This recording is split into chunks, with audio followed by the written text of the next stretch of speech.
गहरे जंगल के बीचों बीच एक छोटा सा गांव था जहां लोग मिलजुल कर रहते थे। इसी गांव में अर्जुन नाम का एक युवक रहता था जो बहुत अधीर स्वभाव का था। उसे हर काम जल्दी से पूरा करना होता था। अगर उसे तुरंत सफलता नहीं मिलती तो वह निराश होकर रास्ता बदल लेता। एक दिन गांव में एक वृद्ध साधु आए। वे बहुत ज्ञानी और शांत थे। अर्जुन ने उनसे पूछा, मुझे सफलता पाने का रहस्य बताइए।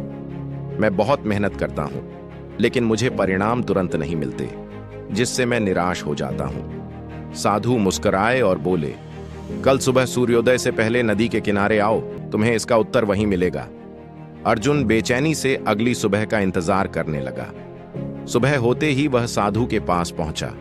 साधु उसे नदी के पास ले गए और कहा, इस नदी में झांको, तुम क्या देखते हो? अर्जुन ने नीचे झांक कर कहा, मैं अपनी ही परछाई देख रहा हूं। साधु ने मुस्कुराकर कहा, अब इस पानी को हिला दो और फिर देखो। अर्जुन ने ऐसा ही किया। पानी में लहरें उठीं और उसकी परछाई धुंधली हो गई। साधु बोले, अब थोड़ी देर इंतजार करो। कुछ मिनटों बाद पानी फिर से शांत हो गया और अर्जुन को अपनी परछाई साफ दिखाई देने लगी। साधु ने कहा, यही धैर्य की शक्ति है। जब तुम जल्दबाजी में होते हो तो तुम्हारे विचारों की नदी अशांत हो जाती है और तुम्हें रास्ता साफ दिखाई नहीं देता। लेकिन जब तुम धैर्य रखते हो तो सब कुछ स्पष्ट हो जाता है और सफलता तुम्हारे पास आती है। अर्जुन को आज एक बहुत बड़ी सीख मिली थी।